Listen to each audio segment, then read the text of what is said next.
Amazing. What's going on, guys? I mean, what is going on? What is going on? What is going on? What is going on? What is going on? I missed you guys. Amazing. Um, I was out. I was out for a few weeks. On a vacation in Salt Lake City, Utah. And let me tell you, my trip was amazing. It's such a lovely place. The area is very majestic. If you're into the flatlands, the peaks, the valleys, the mountains, Utah is the place for you. If you're into seeing America at is um what's the word I'm looking for? If you want to see America in its rawest and rarest form, Utah is the place for you. And unlike other states like Pennsylvania and New Jersey, which have mountains, in Utah, you regardless of where of what part of the state of Utah that you stay in, you are minutes away from the mountains. You know what I mean? You're literally minutes away. Whereas if you want to access the mountains in Pennsylvania or New Jersey, you're going to have to travel hours away unless you actually live near the mountain set. But Utah, you're literally surrounded around mountains. The entire state is surrounded around um, um, that landscape, and it is amazing. Let me tell you. So I had a great time. Um, initially I thought about doing I thought about potentially taping my experience and using that as content. But I figured, listen, I'm on vacation. I'm just going to relax and enjoy the experience, and that's what I did for the most part. Um, I was also out there for UFC 278, and if you haven't watched a live UFC event, you really, really, really need to get out there. I mean, watching a live UFC event really is equivalent to watching a major boxing event held by Canelo Alvarez, or Floyd Mayweather. Um, watching it's equivalent to watching a professional a professional basketball or hockey event in the playoffs. Um, the attendance, there were over 18,000 people who attended that pay per view event, and I was one of them, and it was electrifying. I will definitely you will definitely see me um coming back to a live UFC event. There's nothing like it. Nothing like it. And even for a person like me, even for a conservative like me, I was able to experience it and um and love it. And that's an experience that will forever stick with me. So I was happy to be a part of that. It was amazing, and I was happy to be there. It was my first time in Salt Lake City, Utah, and that is an area that will be a future destination spot for for future vacations. That's for sure. I stayed there for close to a week. I didn't really get to do as much as I wanted to because I basically budgeted to do specific things, but not everything. The next time that I plan on making a trip to Utah, I plan on staying a little longer, and I plan on doing everything in that state. Including hiking and skiing. I plan on doing those 2 things, maybe not on the same day, but I plan on doing it during my stay. Um, and Utah is actually a state that I would seriously consider moving to. Yeah, I love that state. It is a very, very conservative state. I mean, it's a Mormon state that believes in their Mormon values, but it's really but Utah for the most part, it is deemed a conservative state. Um, every place and any place that I went to in Utah, Old Glory was posted up, and it was the greatest thing that I've ever seen. It really, really made me feel like I was in America, and that's the way every state should be. I would definitely pick Utah over California. Even though I never really had a chance to visit California, not interested, and I wouldn't care. And considering the fact that Utah is just as expensive to live in as California, I mean, if I had to pick the lesser of the evils, Utah would definitely be my state to stay in. That is for sure. I love the state of Utah. The people there are friendly. I can literally see myself raising a family in the state of Utah. So I'm grateful for my experience there. I plan on going back to Utah, whether it be um more than likely it will probably be next year, but um you never know. If the opportunity presents itself, I will definitely go again this year. And I also made some good friends there too, unexpectedly. Did not expect to make any friends there, and I happened to meet some really nice people at the event at UFC 278. So that's amazing. Now, this live broadcast will not go on for too long. I just wanted to be able to get a couple things out, and then we'll cut it short. We probably won't be able to live stream for no more than 20 minutes at the most. But as I was having an amazing, amazing time in Salt Lake City, I come back I come back to my country just being in ruins. It's just it is it is amazing. I mean, I come back and I'm coming back to the same propaganda that that I originally left out. I mean, that I originally left hearing about America. I mean, America is just in a disarray right now. And the I feel like my country is in deep trouble. It is in deep trouble. America has lost the original values and morals that the country was originally founded on. If our founding fathers were alive today, they would have to cause mutiny. It would have to lead to a revolution, another civil war that um that in a way might be needed. You know what I mean? Because we have to take our country back from the very people that are sabotaging our country with propaganda, hatred, and unpatriotic tasks.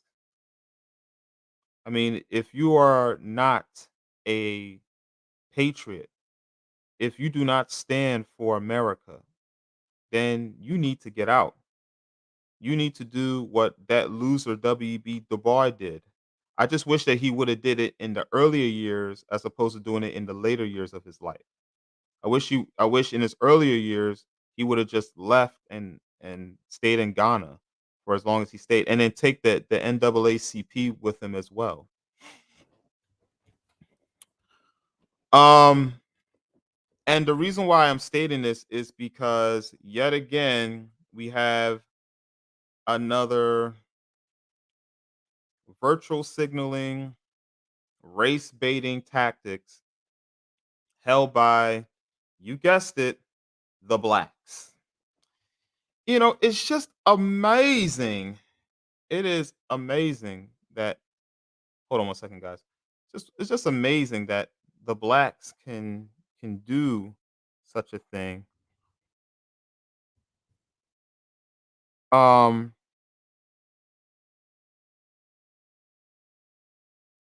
but for some reason the blacks always love to lie. And I really don't understand.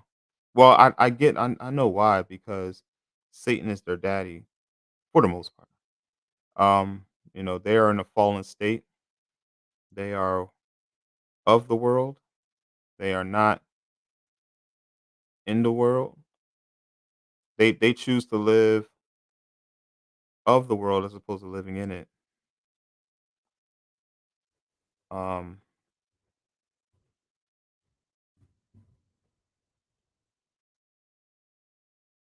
and that's the reason why we have the things that we have today.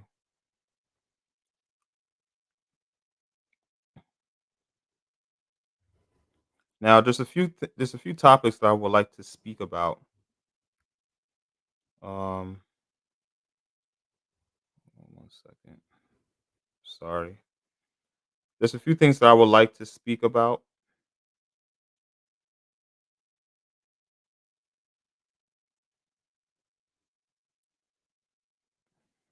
Let's go back here.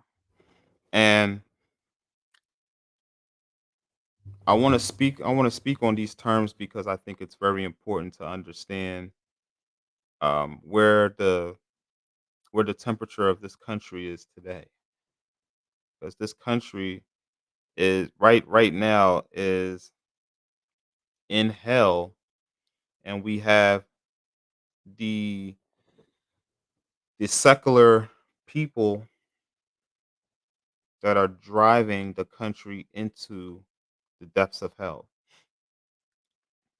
And we need to take our country back from these people, or otherwise we will lose our country forever. This country will be just like South Africa. And so the first thing would like to speak about is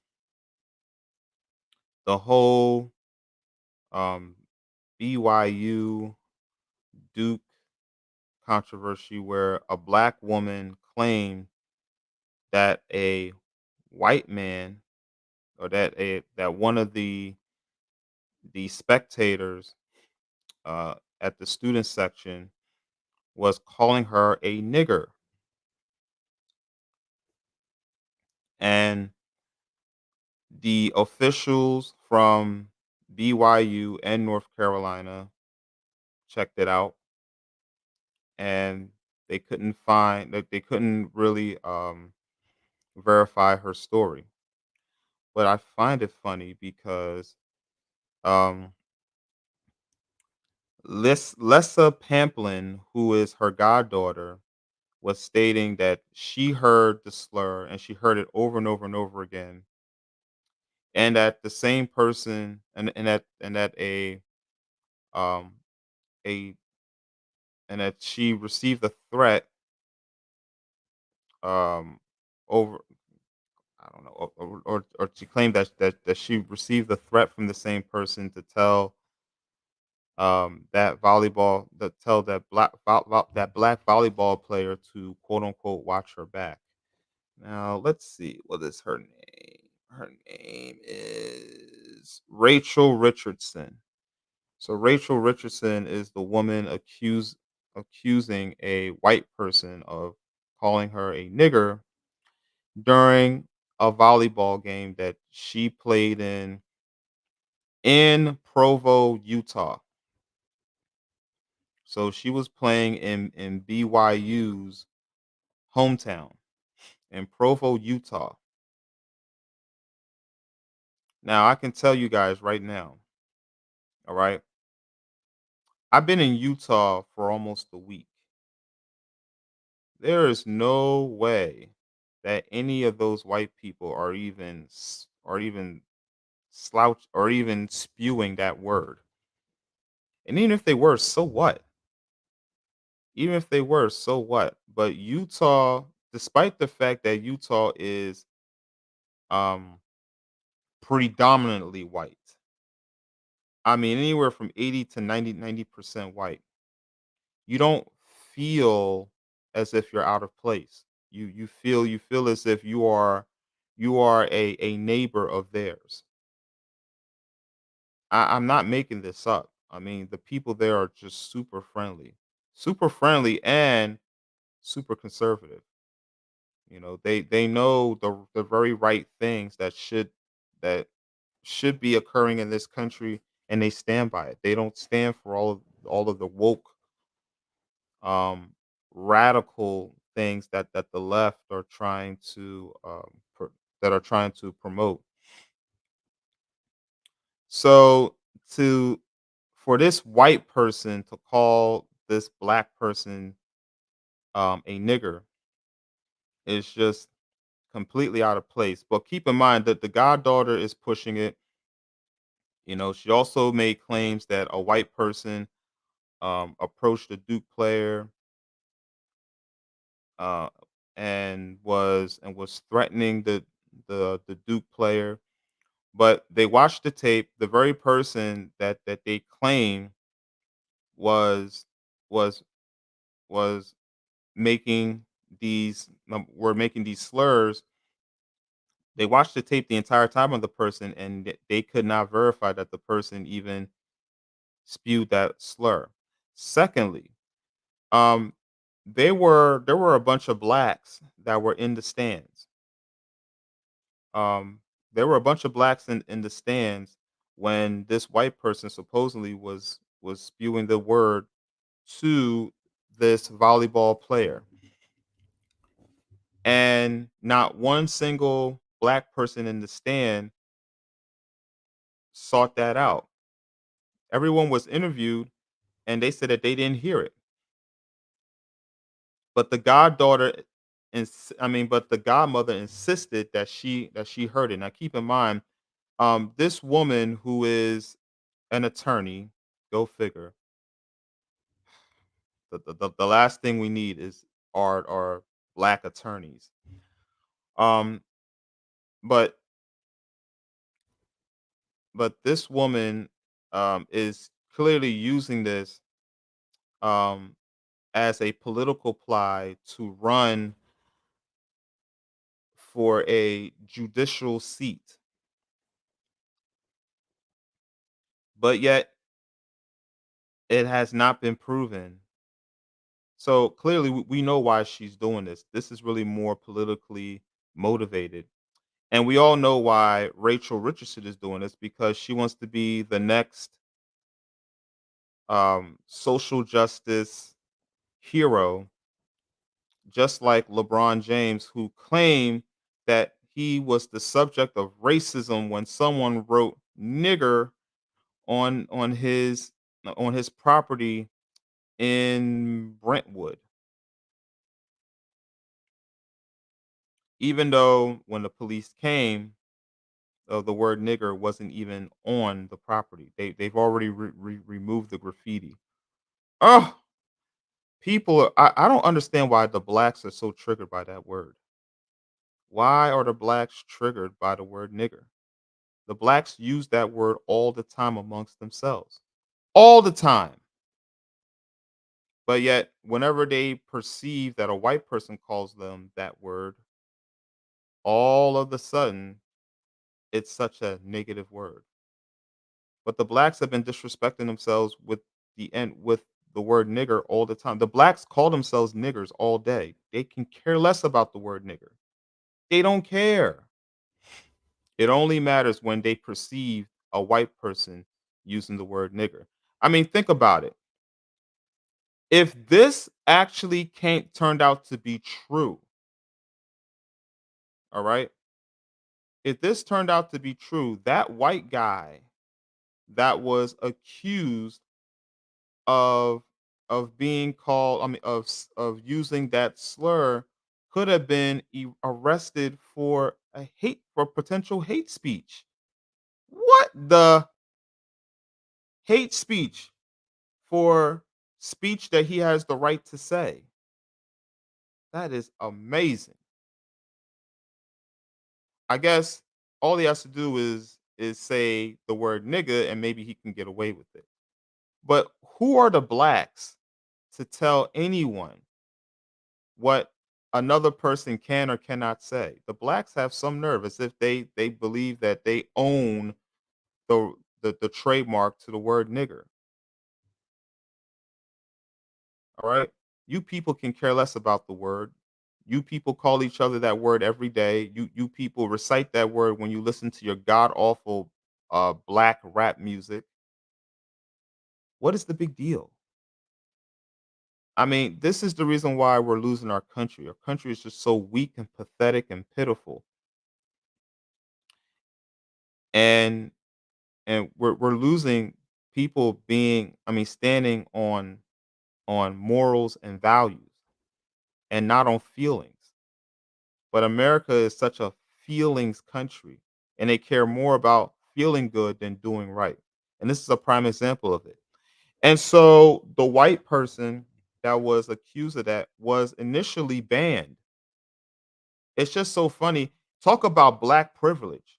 All a black person has to do is perceive you calling somebody. I mean, all they have to do is just perceive a white person calling a black person a nigger, and they can get you banned from a game.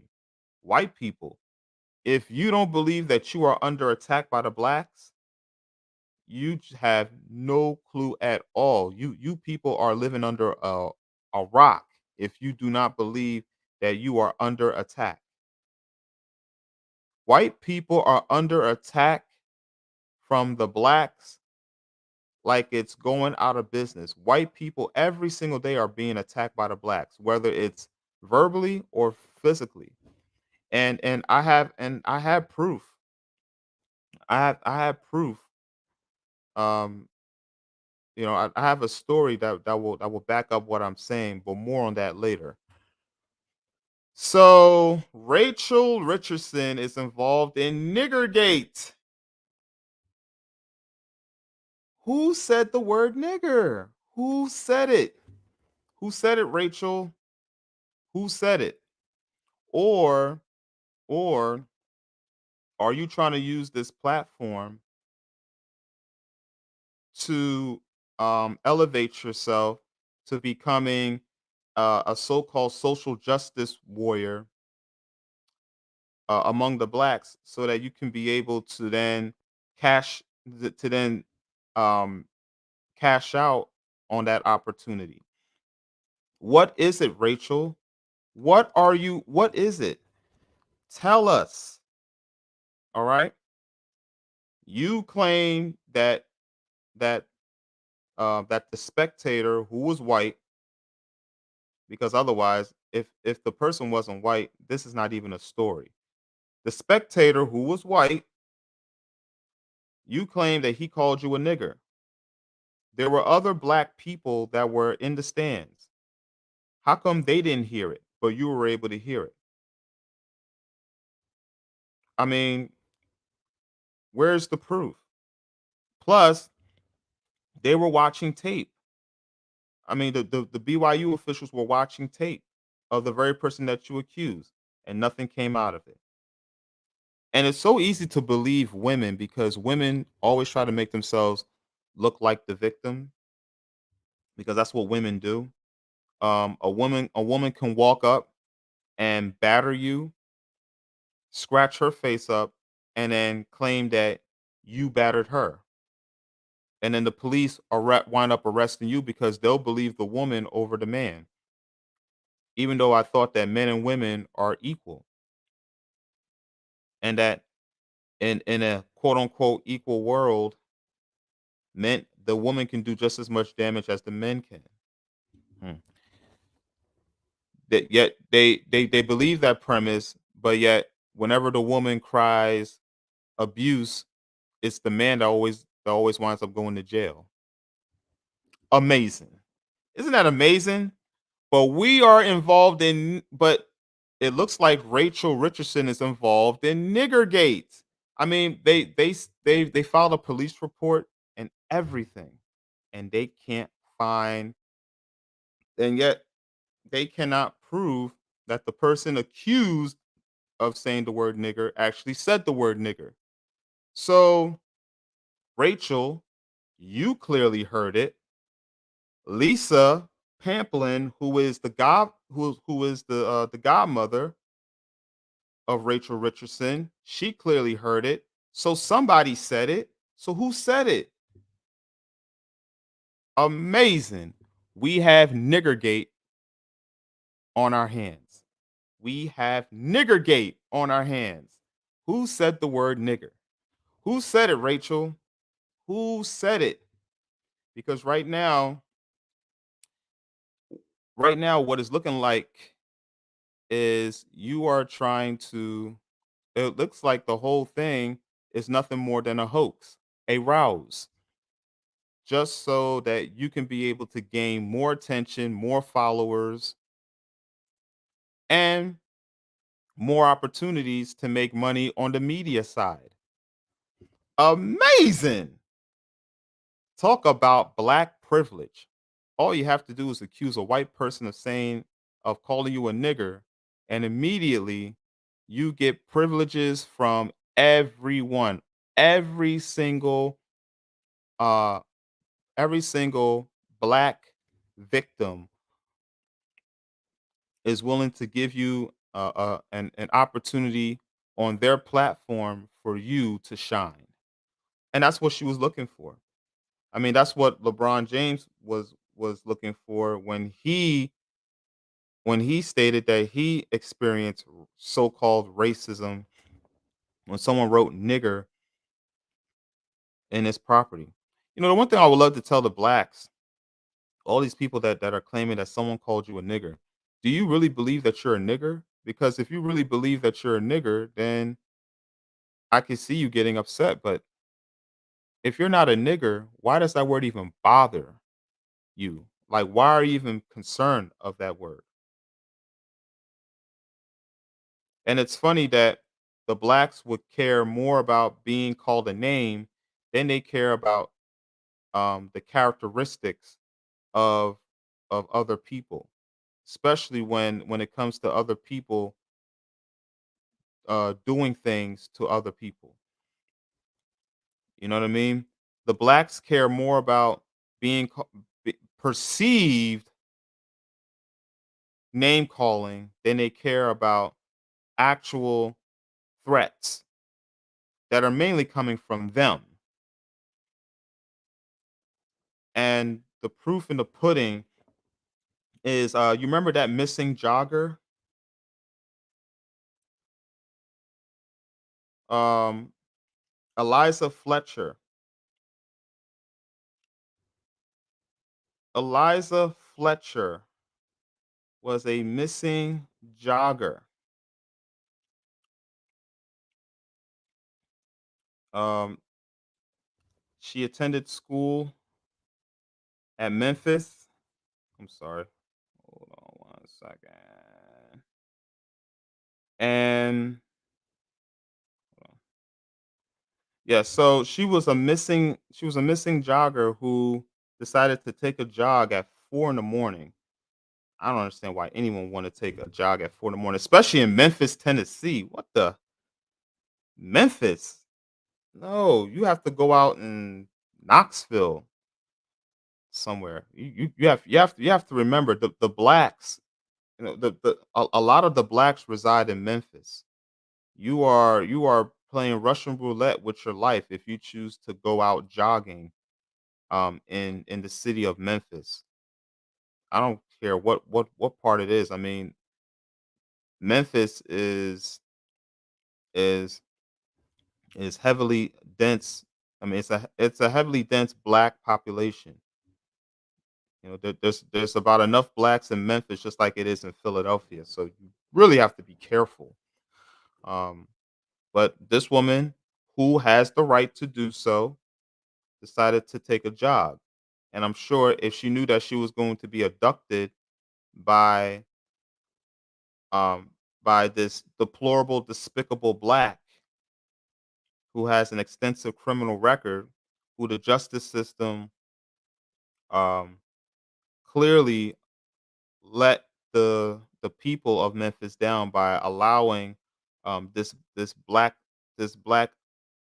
animal back into society, and he was able to come in, abduct her, and today we found out that her body was found um, in Tennessee. I want to say, let's see,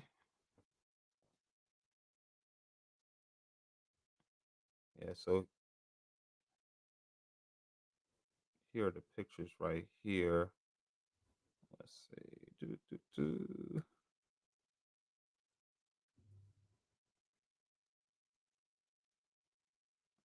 So Cleotha, so her body was found in a wooded area in Tennessee, and Cleotha Abson, who has an extensive criminal record, has been charged with her murder. Now, initially, he was detained on unrelated charges, but he was also detained as a person of interest in her disappearance.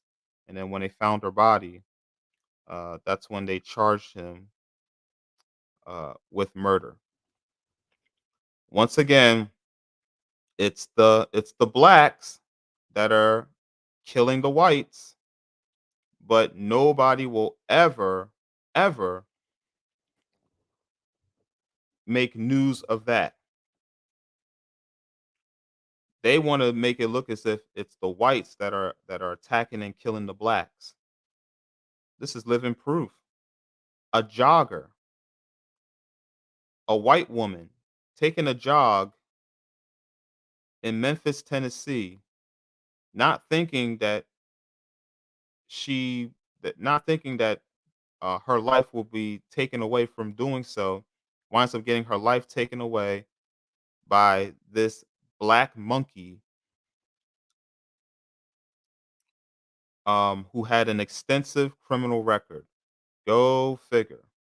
But these are the very people that they want to allow back into your community because they are disproportionately being incarcerated. Well, why do you think so? Because it's the same knuckleheads that are committing the same crimes. But you want to let them into your community, but you want to let them into the vulnerable black community that cannot defend themselves, or you want to allow them back into really you want them to go back into the community in which they can then be able to roam other communities and cause havoc. It's amazing, but this is the society that we live in. What a mess. Rest in peace to Eliza.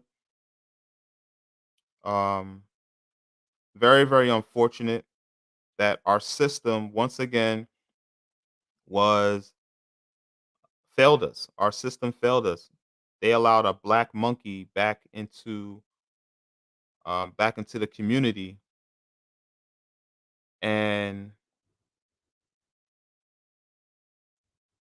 that's what happened. And here's KVM. How are you doing, KVM? I'm doing fine. Glad you were able to tune into the show. But yes, it's a shame that that our system once again has let down the very people in the community that felt that they can be able to go out and take a jog at any time during the day. But even in a place like Memphis, Tennessee, which has a pretty good dense population of blacks, um, obviously you have to be careful about that. And a young woman lost her life just by taking a jog. There's KBM again. Oh, nice, nice. Appreciate the shout out, KBM. And but yes, this is the very thing that we're dealing with right now. Um,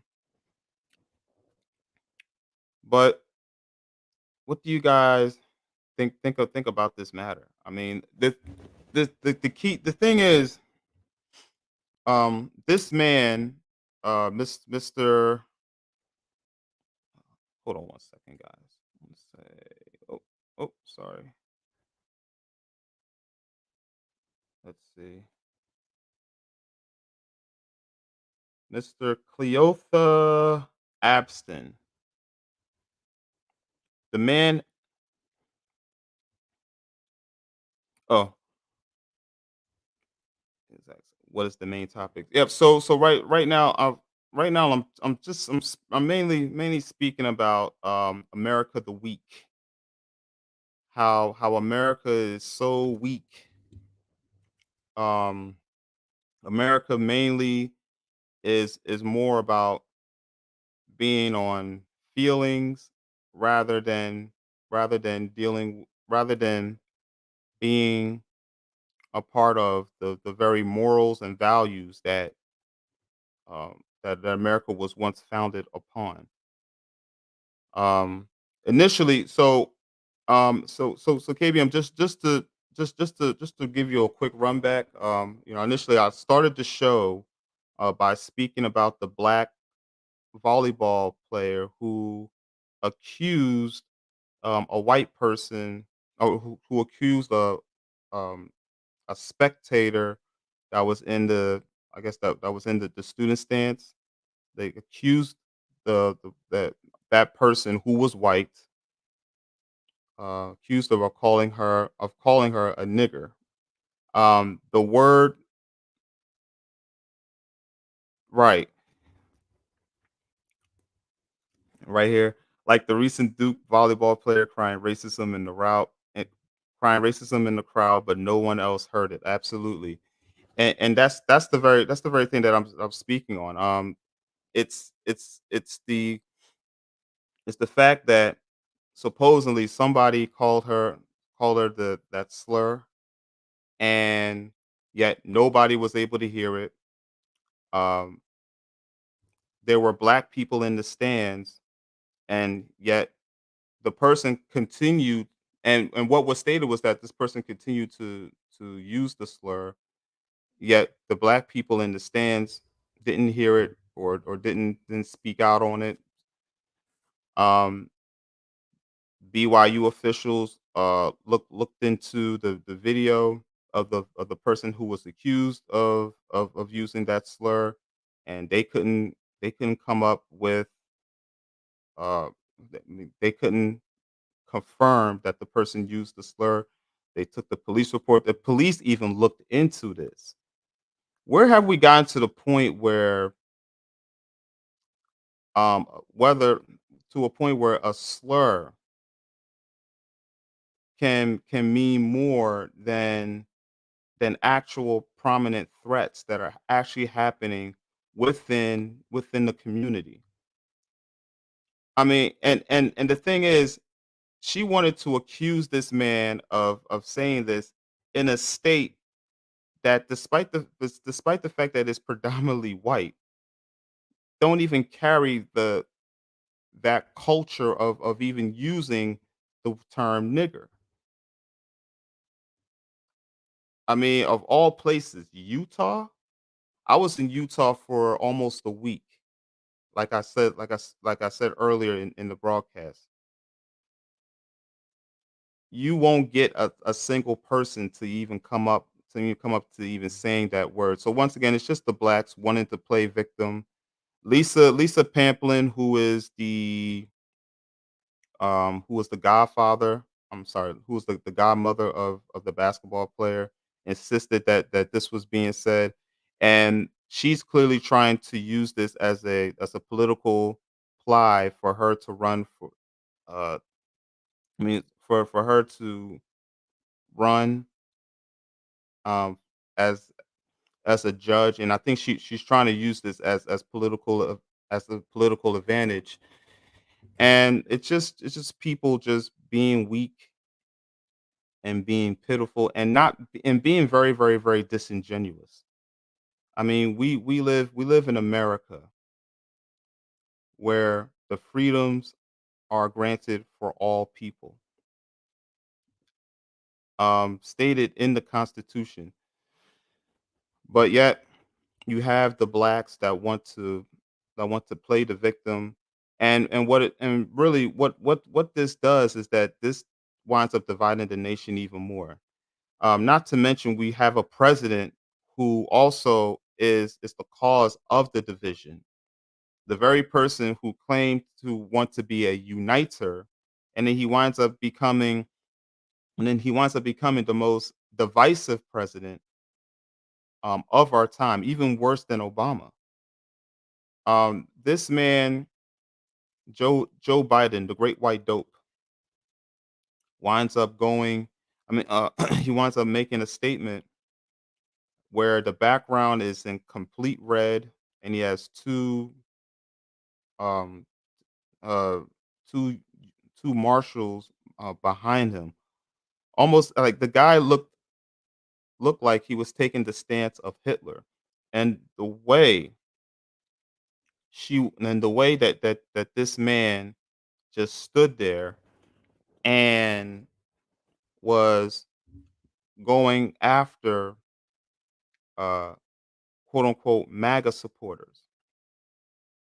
It's the MAGA people that are attacking the republic, the MAGA people that are attacking the democracy. I thought this man was supposed to be for uniting, and then he winds up attacking the very people who want to make this country great. This is the reason why our voices need to be made in November. We need to get these divisive people out of office, and we can be able to take our country back. KBM states she needs to say that in Russia. She needs to say that in Russia, playing in their volleyball team. My friends say who are from Africa that they will throw people in jail for being racist. Absolutely, 100%. I totally agree. But the thing is, this is what we call black privilege. The blacks can get away with calling people or claiming that people are quote unquote racist, even though we know there's no such thing as racism. To be honest with you, the our battle is not a physical battle, but a spiritual one, and it's really more of hatred than it is of quote unquote racism. But even still, let's take the role of the blacks who want to claim that white people are the ones that are being racist. But truth be told, um, it's really the blacks that are making themselves become the very term that they're accusing white people of.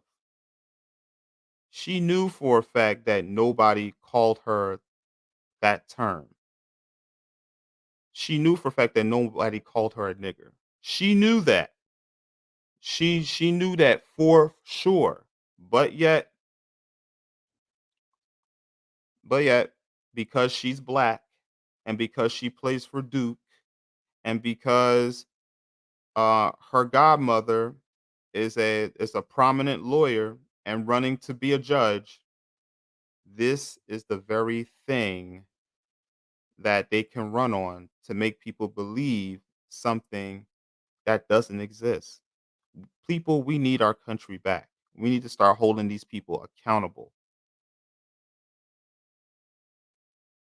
We need to stop paying attention to these very people who think that it's more important to worry about name calling or being perceived calling being called a name than actual issues that are happening in the black community, like, black on black killings, um, black women having children out of wedlock at 77%, more than 1,800 black babies being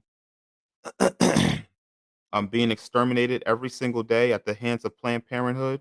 The fact that Planned Parenthood is in 70% of the black neighborhoods, why aren't the blacks speaking out against that? But they rather speak out against the name. Amazing, folks. But let me know what you guys think. I'm gonna cut this stream short, and um once again, click subscribe to my channel if you like the video, if you like the stream. Um, you can support the channel just by sharing the video. All right, sharing the video. Subscribe to my channel so you'll be able to get content on the double. And like I said once, and I said again, this is the conservative, and I'm signing out. Have a blessed day, guys. And oh, also, I forgot to mention, Happy Labor Day, um, for all the workers out there, and have a blessed day. Amazing, and it's good to be back.